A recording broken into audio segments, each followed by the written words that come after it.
नमो नमः भक्तों। आज हम श्रीमद् भगवद गीता के द्वितीय अध्याय जो भगवद गीता का सार है उसके श्लोक संख्या 10 से लेकर 12 तक का श्रवण करेंगे। इससे पहले हमने श्रवण किया था कि अर्जुन श्री कृष्ण से कह रहे हैं कि मुझे इस संसार में ऐसा कोई भी साधन नहीं दिखाई देता जो मेरे शोक को दूर कर सके। बार बार वह श्री कृष्ण से यही कह रहे हैं कि हे श्री कृष्ण, मैं यह महापाप नहीं करूँगा। तो आइए आज के श्लोकों में क्या है। आज क्या है, हम श्लोक संख्या 10 में क्या है कि श्री कृष्ण अर्जुन के रथ को दोनों सेनाओं के बीच में ले जा चुके हैं और वहाँ उन्होंने खड़ा कर दिया है। तभी वह दोनों सामने की सेना को देखकर कहता कि हे अर्जुन, हे श्री कृष्ण। अर्जुन कहते हैं हे श्री कृष्ण, मैं युद्ध नहीं करूँगा। अब कल वाले में क्या था कि उन्होंने श्री कृष्ण का शिष्यत्व ग्रहण कर लिया था। पहले तो दोनों सखा थे तो श्री कृष्ण उन्हें एक सखा के रूप में समझा रहे थे, लेकिन अब उन्होंने क्या किया, श्री कृष्ण से कहा हे श्री कृष्ण, मैं आपका शिष्य हूँ, आप ही मुझे ये समझा सकते हैं कि मुझे क्या करना चाहिए, मेरे लिए क्या उचित है। अब अर्जुन ने श्री कृष्ण को गुरु मान लिया है, तो श्री कृष्ण भी एक गुरु की भांति कि एक गुरु अपने शिष्य को किस प्रकार से समझाता है, उसी प्रकार से यहाँ श्री कृष्ण भी अर्जुन को समझा रहे हैं। और उनका रथ कहाँ है, दोनों सेनाओं के बीच में है। तो आइए श्लोक संख्या 10 पर पहुँचते हैं। तमुवाच ऋषिकेशः प्रहसन्निव भारत सेनयोरुभयोर्मध्ये विषिदन्तम् इदं वचः। फिर सुनिए संस्कृत। तमुवाच ऋषिकेशः प्रहसन्निव भारत सेनयोरुभयोर्मध्ये विषिदन्तम् इदं वचः। अब यहाँ क्या है, श्री कृष्ण उसे हंसते हुए समझा रहे हैं। संजय बता रहा है धृतराष्ट्र को कि युद्ध भूमि में ऐसे ऐसे हो रहा है। अब यहाँ श्री कृष्ण अर्जुन को समझा रहे हैं, और कैसे समझा रहे हैं, एक गुरु की भांति हंसते हुए, उन्हें हंसते हुए समझा रहे हैं। आइए शब्दशः अनुवाद पर चलते हैं।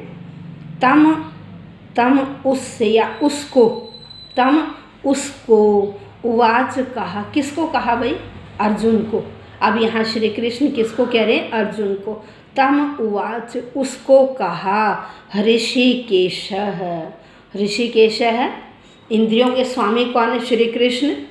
इंद्रियों के स्वामी श्री कृष्ण ने प्रहसन्न, हंसते हुए, इव से, हंसते हुए से, इव मानो हंसते हुए से, भारत अर्जुन को। भारत यहाँ किसका नाम है, अर्जुन। भारत हे भरतवंशी धृतराष्ट्र, हे भरतवंशी धृतराष्ट्र। सेनयो उभयो हो, दोनों सेनाओं के, उभयो हो दोनों, सेनयो हो सेनाओं के, मध्य बीच में, विषिदंतम विषिदंतम दुखी, शोकमग्न, शोक से व्याकुल, दुख से दुखी, इदम यह, वचः वचन कहे, किसको कहे, अर्जुन को। तो क्या है, यहाँ संजय कह रहा है हे भरतवंशी, धृतराष्ट्र को कह रहा है कि आप भरतवंशी हो, इसलिए धृतराष्ट्र को क्या कहा यहाँ, भारत। हे भरतवंशी धृतराष्ट्र, उस समय दोनों सेनाओं के बीच में शोकमग्न, शोकाकुल अर्जुन से श्री कृष्ण ने हंसते हुए से यह वचन कहे। अभी मैंने बताया कि श्री कृष्ण यहाँ गुरु की भांति अर्जुन को उपदेश दे रहे हैं, क्योंकि अर्जुन ने उनका शिष्यत्व ग्रहण कर लिया है। इससे पहले तो वो मित्र की भांति समझा रहे थे, लेकिन अब आगे उसे किसकी तरह समझा रहे हैं? एक शिष्य की तरह, क्योंकि अर्जुन श्री कृष्ण का अब शिष्य बन गया है। और इसमें क्या है कि ये जो भगवत गीता का संवाद है ना, ये किसी एक व्यक्ति के लिए नहीं, किसी एक समाज के लिए नहीं, किसी एक जाति के लिए नहीं है, व्यक्ति सब के लिए, बल्कि सब के लिए। किसी एक व्यक्ति, किसी एक समाज, किसी एक जाति के लिए नहीं, बल्कि गीता का उपदेश सब व्यक्तियों के लिए है। जिसकी स्थिति ऐसी दयनीय हो जाती है, शोचनीय हो जाती है, तो उस समय गीता का उपदेश काम देता है, तो उसे गीता के उपदेश का पालन करना चाहिए। इसलिए भगवान कह रहे हैं कि ये सबके लिए है, केवल एक विशेष के लिए नहीं है कि भाई यहाँ अर्जुन को ही उपदेश दे रहे, नहीं। इससे हमें आज के युग में भी शिक्षा मिलती है। इसीलिए हमारा जो ये श्रीमद् भगवद गीता या महाभारत जो ग्रंथ है ना, विश्व में अद्वितीय ग्रंथ है। आज तक इसके बराबर कोई भी ग्रंथ नहीं हुआ है। ये सभी जो विदेशी लेखक है ना, उन्होंने भी ये माना है कि महाभारत के बराबर आज तक कोई भी ग्रंथ नहीं लिखा गया है। अब आइए इससे आगे चलते हैं। श्लोक संख्या 11 है। श्री भगवान उवाच। अब भगवान बोल रहे हैं, भाई अभी संजय धृतराष्ट्र को बता रहे थे कि वहाँ ऐसे से श्री कृष्ण ने अर्जुन को कहा हंसते हुए। अब देखिए श्री कृष्ण क्या समझा रहे हैं, क्योंकि वो शिष्य बन गया है अब, तो अब शिष्य की भांति उन्हें क्या समझा रहे हैं। अशोच्यान अन्वशोचस्त्वं प्रज्ञावादांश्च भाषसे गतासून अगतासूनश्च नानुशोचन्ति पंडिताः। फिर सुनिए एक बार। अशोच्यान अन्वशोचस्त्वं प्रज्ञावादांश्च भाषसे गतासून अगतासूनश्च नानुशोचन्ति पंडिताः। अब यहाँ श्री कृष्ण अर्जुन को कह रहे हैं कि आप तो किसकी भांति बोल रहे हैं? एक विद्वान की भांति। आप कभी विद्वान की भांति बोलने लग जाते हैं और कभी एक कायर की भांति बोलने लग जाते हैं। कह रहे देखिए, जो विद्वान होता ना, जो विद्वान पंडित ज्ञानी, वह कायर व्यक्ति की तरह नहीं बोलता है, तो आपको यहाँ कायरता तो छोड़नी पड़ेगी। कह रहे अशोच्यान, अशोच्यान जो शोक के योग्य नहीं है, जो दुख के योग्य नहीं है, और अन्वशोच है, अन्वशोच है, शोक करते हो, वो जो दुख के योग्य नहीं उसके ऊपर आप शोक कर रहे हो। फिर तुम प्रज्ञावादान, प्रज्ञावाद होता है विद्वान पंडित, पांडित्यपूर्ण विद्वान, पांडित्यपूर्ण व्यक्ति, जो प्रकांड पंडित है, ऐसे व्यक्ति की तरह बोल रहे हो आप। पांडित्यपूर्ण बातें, भाषा से बातें कर रहे हो। कह रहे अशोचान, जिन पर शोक नहीं करना चाहिए, अन्वशोच है, तुम उन पर शोक कर रहे हो। फिर प्रज्ञावादांश है, और एक बुद्धिमान व्यक्ति, पंडित ज्ञानी की तरह भाषा से आप बोल रहे हो। गता सून है, गत, गत का मतलब चले गए हैं, सून प्राण जिनके, जिनके प्राण चले गए हैं, अर्थात जो व्यक्ति मर गए हैं। अगता सून है, और जिनके प्राण नहीं गए हैं, जिनके प्राण चले गए अर्थात जिन व्यक्तियों का वध हो गया है।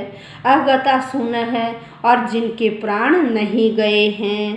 असून का मतलब होता प्राण, गत का मतलब चले गए, अगता नहीं गए हैं, जो मर चुके हैं, जिनके प्राण चले गए हैं, और जिनके प्राण नहीं गए हैं, जो जीवित हैं, उन पर पंडिताः विद्वान व्यक्ति न नहीं अनुशोचन्ति, शोक नहीं करते हैं। यहाँ श्री कृष्ण अर्जुन को बता रहे हैं कि देखिए जो पंडित लोग हैं ना, जो ज्ञानी हैं, विद्वान हैं, वह न तो मरे हुए व्यक्तियों पर शोक करते हैं और न ही जीवित व्यक्तियों पर शोक करते हैं। और तुम तो क्या है, तुम क्या कर रहे हो? जो शोक करने योग्य बातें नहीं हैं, जो दुख की बातें नहीं हैं, आप उन पर भी क्या कर रहे हो? शोक कर रहे हो, दुख प्रकट कर रहे हो। और कभी आप एक विद्वान प्रकांड पंडित की तरह बोल रहे हो, यह तुम्हें शोभा नहीं देता है। यहाँ श्री कृष्ण ने कहा कि कभी पांडित्यपूर्ण व्यक्ति के समान वचन बोल रहे हो, कभी जिन पर शोक नहीं करना उन पर शोक कर रहे हो, यह तुम्हें सुशोभित नहीं होता, सुशोभित नहीं हो रहा। यहाँ श्री कृष्ण बार बार तर्कों से उन्हें समझाने की कोशिश कर रहे हैं, लेकिन अर्जुन का यहाँ क्या तर्क था कि ये कोई राजनीति या समाज नीति नहीं है या धर्म नीति नहीं की अपेक्षा यहाँ धर्म को महत्व दिया जाए। वो कह रहे कि ये राजनीति नहीं है, ना ये समाज नीति है कि आप धर्म को अधिक महत्व दे रहे हो, किंतु उन्होंने कहा कि तुम्हें ये सोचना चाहिए कि यह जो सब है वो क्या है, ये स्थूल, आप सब कुछ स्थूल सोच रहे हैं, आप सूक्ष्म नहीं सोच रहे हैं। शरीर उतना महत्वपूर्ण नहीं है जितनी यह आत्मा। और जो इस तथ्य को जान गया कि असली चीज़ क्या है, ये आत्मा या परमात्मा है, जो असल चीज़ को समझ गया, वह व्यक्ति तो श्री अर्जुन, वह व्यक्ति तो शोक करते ही नहीं हैं। इसलिए तुम सूक्ष्म शरीर से निकलकर स्थूल शरीर की ओर आओ। अब चलिए चलते हैं श्लोक संख्या 12 पर। न त्वेवाहं जातु नासं न त्वं नेमे जनाधिपाः न चैव न भविष्यामः वर्मे सर्वे वयमतः परम्। न त्वेवाहं जातु नासं न त्वं नेमे जनाधिपाः न चैव न भविष्यामः सर्वे वयमतः परम्। अब यहाँ श्री कृष्ण क्या बता रहे हैं? कह रहे तुम ये सोच रहे हो कि ये मेरे पितामह हैं, ये मेरे मामा हैं, ये मेरे पुत्र हैं, ये मेरे भाई हैं, ये मेरे गुरु हैं। आप इन सब के बारे में सोच रहे हो। ये सब क्या हैं? ऐसे नहीं है कि ये कभी नहीं हुए या नहीं होंगे। भाई ये पहले भी थे, अब भी हैं और आगे आने वाले समय में भी होंगे, लेकिन यह संबंध नहीं होगा। भाई शरीर खत्म हो जाएगा। भाई यहाँ क्या है, शरीर से ही तो हमारा संबंध है। ये मेरे पितामह हैं, ये मेरे पुत्र हैं, ये मेरे गुरु हैं। अगर आप ध्यान से सोचो तो ये क्या है, ये शरीर स्थूल है। यहाँ भाई ये पहले भूत में भी थे लेकिन किसी और रूप में थे। अब जिस शरीर में है ये आगे भविष्य में भी होंगे लेकिन किसी और शरीर में होंगे। हो सकता है इन्हें मनुष्य योनि न मिले। तो क्या है, हम हमेशा थे, हैं और रहेंगे। क्यों? क्योंकि क्या है, देखिए हमारी आत्मा नश्वर नहीं है, आत्मा अनश्वर है। शरीर हमारा नश्वर है। भाई शरीर नष्ट हो जाएगा, आत्मा तो क्या है, इस शरीर को छोड़ देगी। आत्मा ये शरीर छोड़कर दूसरे शरीर में चली जाएगी। आत्मा अजर और अमर है। आत्मा अजर और अमर है। केवल मरता कौन है? यह शरीर मरता है। तो श्री कृष्ण अर्जुन को बार बार यही समझाने की कोशिश कर रहे हैं कि देखिए ये शरीर मरता है, ये आत्मा नहीं मरती है। तो इस श्लोक में यही बताया गया है कि पहले भी थे, अब हैं और आगे भी होंगे। क्योंकि हम सब किसके अधीन हैं? उस पर ब्रह्म के अधीन हैं। यदि हमने पहचान लिया, क्योंकि वो पर ब्रह्म क्या हमारे अंदर ही है, हमारे अंदर भी है, बाहर भी है, लेकिन उसे कौन पहचानता है? आत्मज्ञ व्यक्ति ही। कौन? आत्मज्ञ व्यक्ति ही उसे पहचानता है। साधारण व्यक्ति उसे नहीं पहचान पाता, क्योंकि क्या है भाई, साधारण व्यक्ति तो क्या अपने पराये का भेद करता है।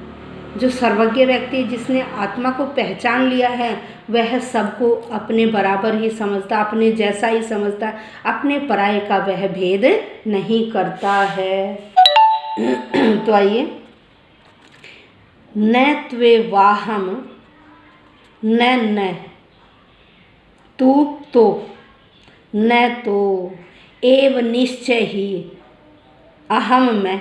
भाई न तो निश्चय ही मैं था, और जातु किसी काल में, जातु किसी काल में, फिर न नहीं आसम था। भाई न तो मैं किसी काल में था, न तुम थे, न इमे जनाधिपा, न यह राजा लोग होंगे, न यह राजा लोग होंगे, न चैव और न ही भविष्यामः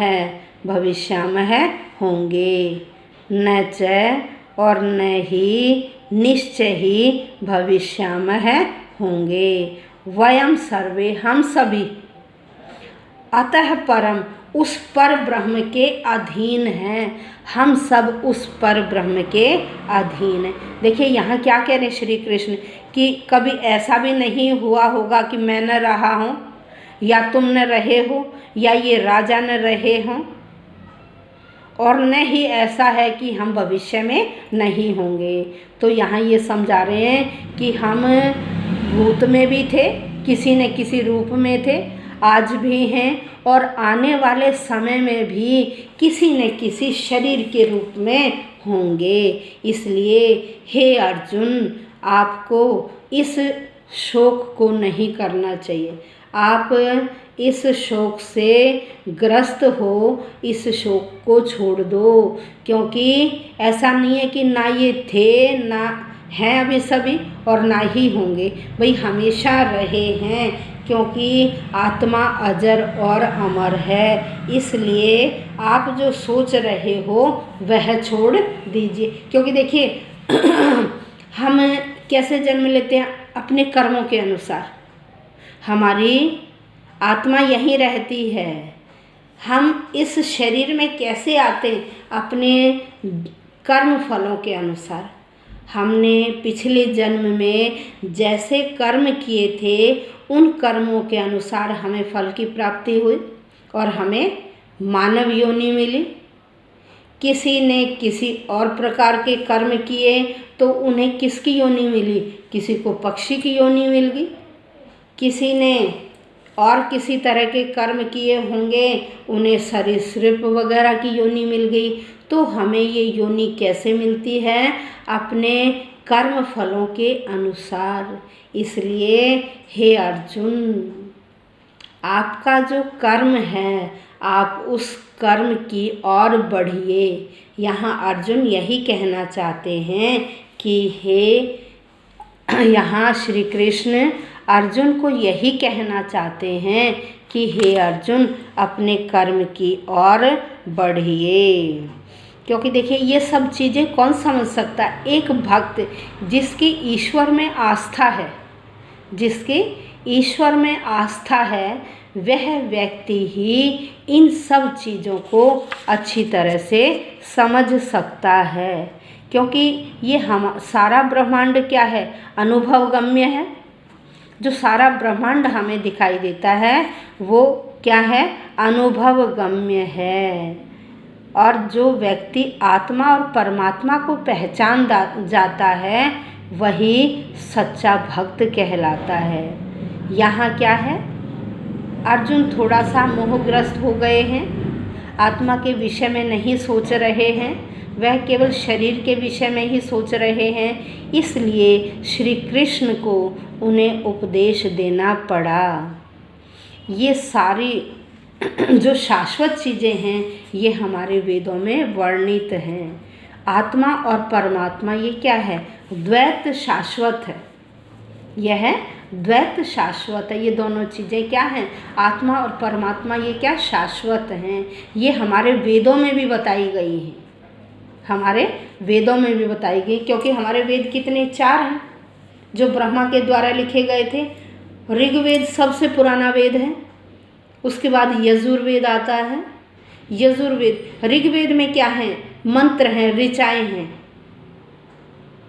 अग्नि, अधिकतर ऋचाएँ अग्निदेव से रिलेटेड है, अग्निदेव से रिलेटेड। जब हम कोई भी अपना पूजा पाठ करते हैं तो अधिकतर मंत्र कहाँ से हैं? ऋग्वेद से। यजुर्वेद में कर्मकांड के बारे में बताया गया है। यजुर्वेद भाई हमें कैसे करना चाहिए, हवन आदि जो करते हैं उसके लिए वेदी बनाते हैं, वेदी का साइज कितना होना चाहिए, कैसे होना चाहिए, ये सारा यजुर्वेद में बताया गया है। और हमारा तीसरा वेद है सामवेद। सामवेद में संगीत विद्या के बारे में बताया गया है, संगीत विद्या के बारे में। और हमारा चौथा जो वेद है वह अथर्ववेद है।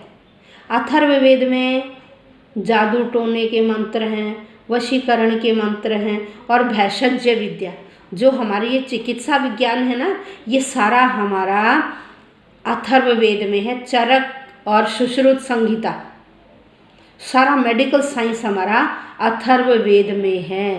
तो जो आत्मा और परमात्मा ये हमारा द्वैत सत्य है, ये हमारे वेदों में बताया गया है। तो आज हमने इतना किया। अब इससे आगे हम श्लोक संख्या 13, 14 और 15 का श्रवण कल करेंगे। धन्यवाद साधकों।